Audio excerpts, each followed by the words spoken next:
Hello दोस्तों, आपके अपने यूट्यूब चैनल राहुल अमीन सर्वेयर में आपका स्वागत है। चलिए आज हम आप लोगों को एक प्रपत्र 2 फॉर्म है जो कि सर्वे के रिलेटेड है। सर्वे में जमा करना होता है। आज सर्वे में जो बिहार में सर्वे चल रहा है उसी में उसको घोषणा करना है।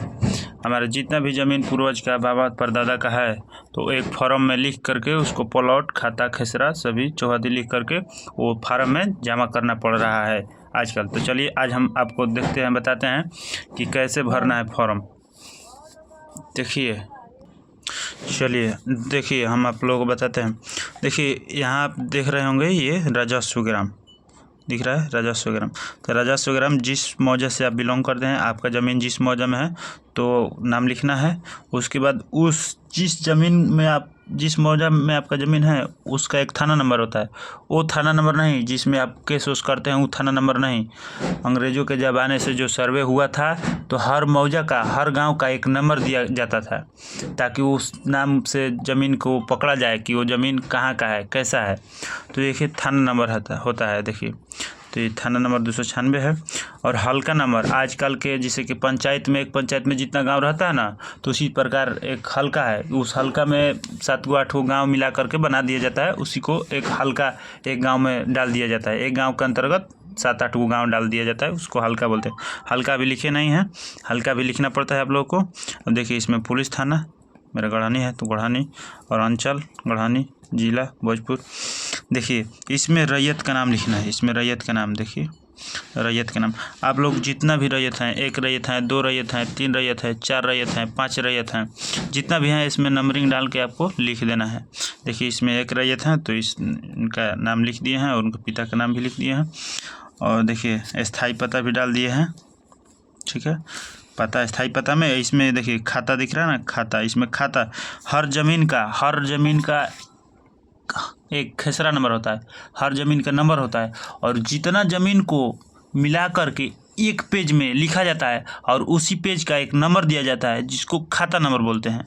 तो वहीं ये खाता नंबर होता है। इस खाता नंबर के अंतर्गत अनेक प्लॉट आ सकते हैं, 2 भी रह सकते हैं, 3 प्लॉट, 4 प्लॉट, 5 प्लॉट, 6 प्लॉट, जितना भी हो सकता है। तो इसमें ये खरीदे हैं। देखिए यहाँ केवाला भूमि के दावा का आधार केवाला है, तो मतलब ये खरीदे हैं, यानी खाता 64 के अंतर्गत ये 242 प्लॉट खरीदे हैं।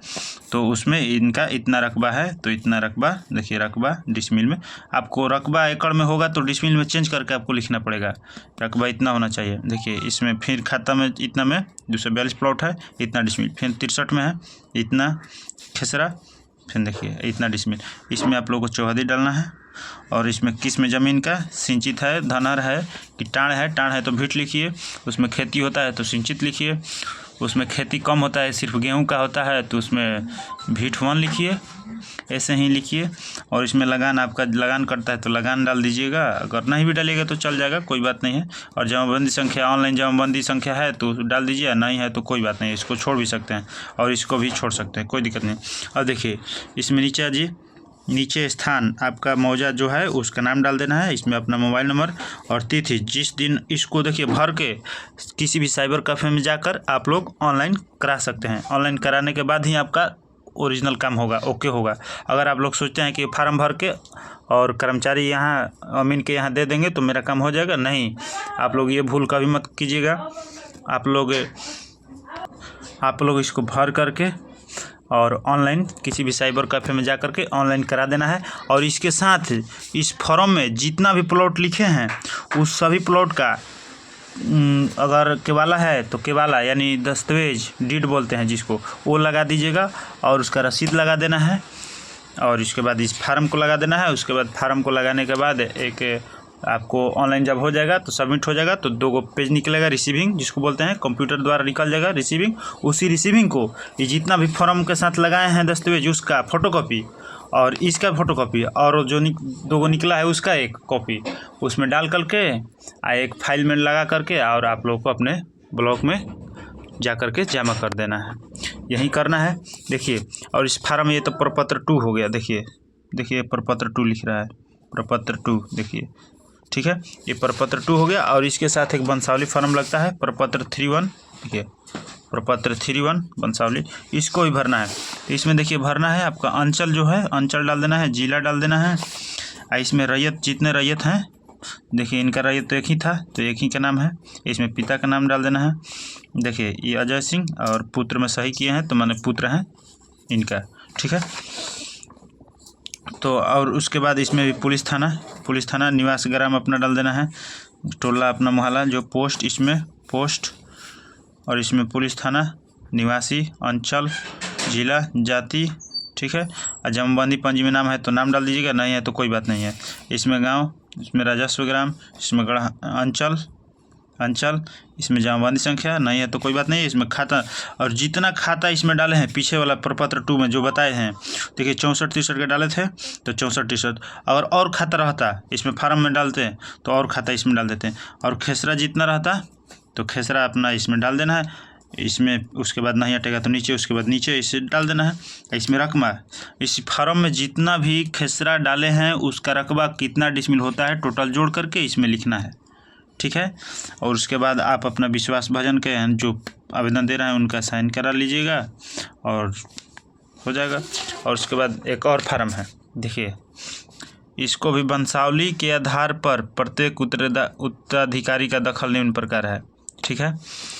तो इसमें भी जो वो फर्स्ट प्रपत्र 2 वाला में भरे हैं सेम टू सेम वहीं भर देना। इसमें रैयत के नाम, इसमें स्थायी पता, ग्राम वराम सब डाल देना है। इसमें खाता जो पहले वाला पेज में डाले थे वहीं इसमें डाल देना है, उसमें खेसरा और उसमें रकबा सेम टू सेम पहले पेज वाला, इसमें चौहदी डाल देना है। और जमाबंदी संख्या है तो जमाबंदी संख्या डाल दीजिएगा, नहीं डालिएगा तो कोई बात नहीं है, चलेगा।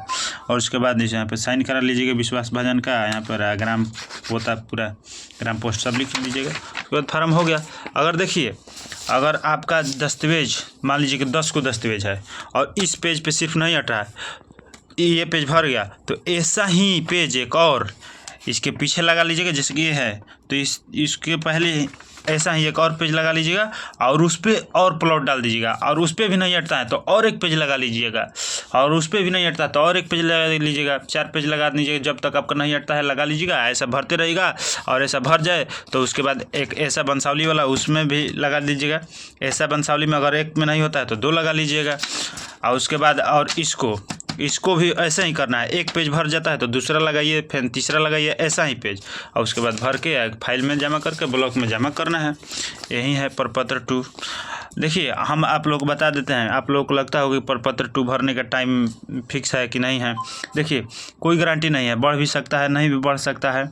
ऐसे तो संभावना 90% है कि बढ़ेगा प्रपत्र 2 भरने का, क्योंकि बहुत लोग अभी नहीं भरे हैं, बहुत लोग देहात के अभी पिछड़े हुए हैं, बहुत मतलब छूटा हुआ है, तो हो सकता है कि डेट बढ़े। लेकिन आप लोगों को अगर समझदार हैं तो आप इतना देरी काहे क्यों करेंगे, आपको जल्दी ही भर करके जमा करना होगा, आप लोग जमा कर दीजिए इसमें तिथि, ठीक है।